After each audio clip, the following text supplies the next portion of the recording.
Hi everybody, this is Osprey from mychartcoach.com, and in this video we're going to take a look at some of the small caps that were in play today. So AETI was the big runner today, closed up nearly 170%. Yeah, you have RSI here now at 78, so keep that in mind. There was a long upper wick on today's candle. You can see here there was profit taking off this 140, 150 resistance zone. You could see it was resistance from back here in June and July. And so today it needed to stay above the 400 and the 300 day simple moving averages. Closing below did signal downside risk. It needs to get back above 114. If it fails to break 114, it could come down here and test this red line. That's the 200-day simple moving average at 94. If that level failed to hold, the candles could work their way back into the bands and test the 100-day simple moving average at 84. You have EMA 4s way down here at 69. It started the day way down here at 40, so it was a giant gap up open. Notice how the real candle body is super small. The open was very close to where the close was at. So even though it ran really high and had the big gap open, it didn't travel anywhere intraday.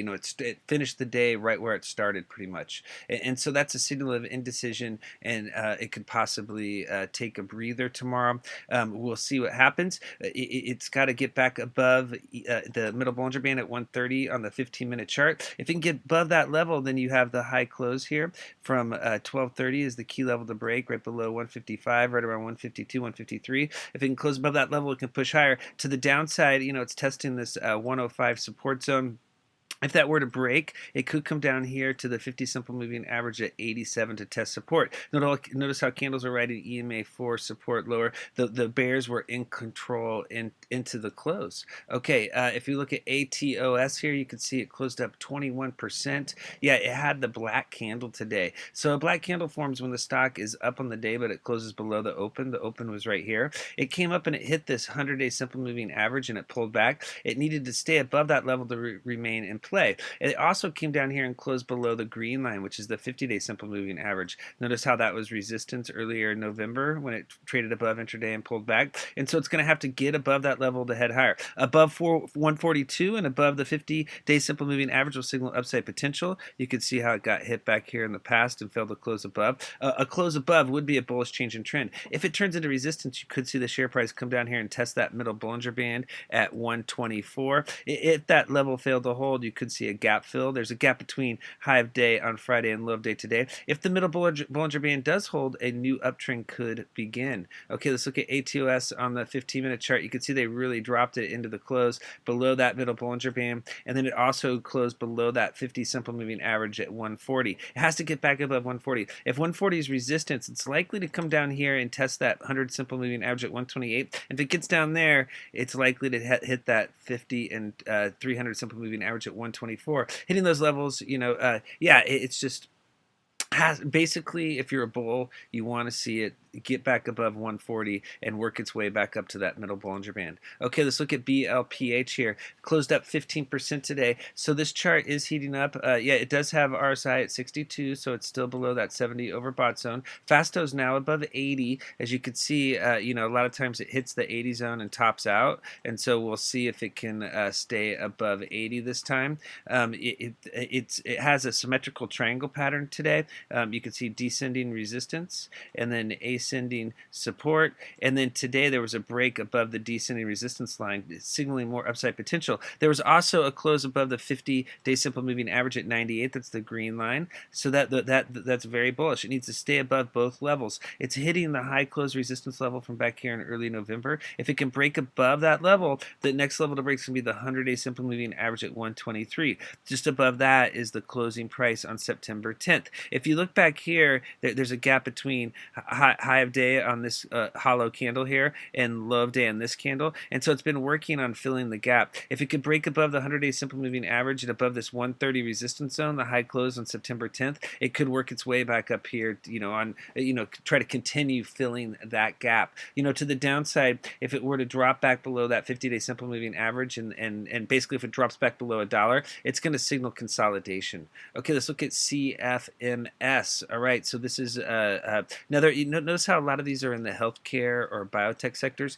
The biotech sector is trying to play catch up with the healthcare sector.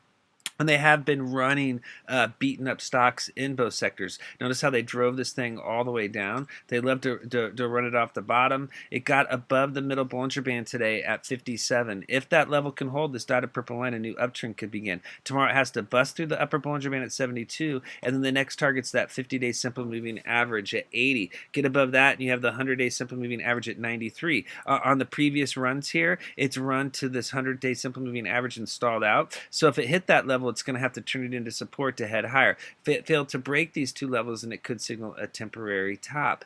Okay, let's look at CHKE here. Yeah, this chart's heating up as well. Notice this nice close here above the 50 and 100-day simple moving averages. The green and gold lines. The 100 is hard to see. It's lined up with that upper Bollinger Band. So closing above both levels, that is signaling more upside potential. It also closed above this high close horizontal resistance level here. And so what you're looking for now is the candles working their way back up to this 200-day simple moving average. You've got the high close zone. There's a lot of trading in this zone right here, so this is going to be a tough zone to break. And yeah, you can see it kind of stalled out in this zone today. It's got to get above 72.50 and then above 80. If it can get above those two levels, the 200-day simple moving average will be the next target. If it were to drop back below that 100-day simple moving average at 68, that would signal consolidation, not ready to go. It needs to turn that level into support to head higher. Keep an eye out for a volume spike. Okay, look at CDTI here, closed up 24% today. Yeah, it's been on a nice run. You know, check it out here. It's a 5-day run, and then today there was a gap up open with a run to that 50-day simple moving average. This was more of a climax type of candle. See the big pullback? That was signals dilution. It came up here, and I mean, there's one more penny to fill that gap. It looks like it hit 139. Yeah, what was 138 was the high, so it needs another penny or two here to completely fill the gap, but the gap is almost filled. There's a gap between low of day on this candle and high of day on this candle. And so today there was a close above this red line, which is the bottom of the gap level. It needs to stay above that level in EMAs 4, 8, and 13. If it were to drop below 72, that would be a sell signal. It has to hold. And then to the upside, it has to close above the middle Bollinger Band at 95. Fail to break 95 or fail to hold the 72 to 78 support zone, that'll signal downside risk. If you can get above 95, you're looking for a retest of that 50-day simple moving average. Okay, let's look at DNR here. This chart is heating up. Notice how RSI is above 30 after being below 30 for an extended period of time. Also look at FASTO, been below 20 for an extended period of time, and now it's heating up and nearly at 50. So this had been on a big pullback, you know, dropping with oil, and then now oil bounced today. So you know, energy sector stocks got a bounce as well, and so we'll have to see if this is going to be more than a one-day run. The close today above the pink line and orange lines is bullish. It closed above EMAs 4, 8, and 13. It needs to stay above EMA 13 at 250. If that level can hold, the next key level to break is the middle Bollinger Band at 263. Look for, you know, a close above that level to signal the possible start of an uptrend. If it stalls out at 263, it could, you know, it could signal the top of the bounce. If that level turns into support, that would be super bullish. So yeah, it's finding, you know, it found support down here at 222. It just needs to turn 250 into support and break into above 263 to head higher. Okay, this is another energy exploration production sector chart here, UAVS, and so yeah, keep an eye on this one. Notice how it's had, you know, it had the big volume back in October, and then it stalled out, and then it had the big volume spike last week, and they sold it off above that green line, the 50-day simple moving average. And so today there was some, you know, a close back above EMAs 4, 8, and 13. It's in the energy sector. If oil keeps moving, maybe this will get moving as well. What you want to watch is 78. If it's trading above 78 in that middle Bollinger Band and can close above, it could possibly make a run back up to that 50-day simple moving average. That has been the sell zone, and so it's going to need to close above that level to make a run up to that 140 100-day simple moving average level. If it were to drop back below 72 in the EMA 4, that would be a red flag signaling a risk to hold. It's only going to be in play if it can stay above those moving averages. Okay, let's look at RNN here. This chart is heating up as well. Keep an eye on it. It's been in a sideways channel, so check out the sideways channel. This really tight channel right here was broken today with the close above high close resistance, which was the closing price on the 27th. All these candles candles are in this zone, all the closes in the same zone. The close above and above that middle Bollinger Band at 112 is signaling more upside potential. It was the first close above the middle Bollinger Band since way back here, the day before support broke and there was a big drop. Okay, so this is a bullish change in trend. If it can hold, you're looking for a run up to 120. That is the bottom of the gap level. There's a gap between high of day on that candle and low of day on that candle, and it's also the high close resistance level from the first day, trading day of November. And so it's going to have to break above 120 to make a run up to that 50-day simple moving average at 134. Fail to break 120, and once again, it will be the sell zone.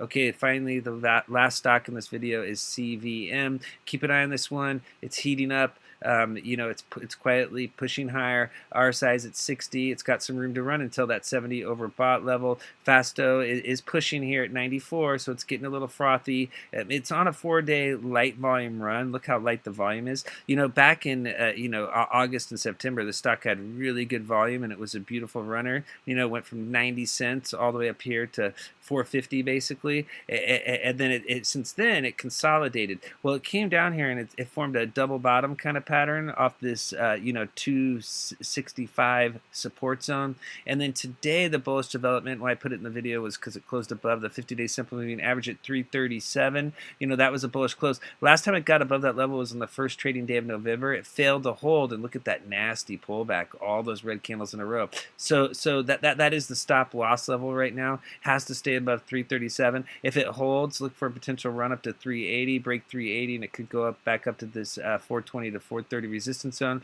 which was the high close from the first trading day in October. So it has to stay above the 50-day simple moving average to remain in play on this bounce. Keep an eye out for a volume spike. Okay, thanks for viewing this video. If you'd like to learn more about charts and technical analysis, please come check out the chat. Thank you.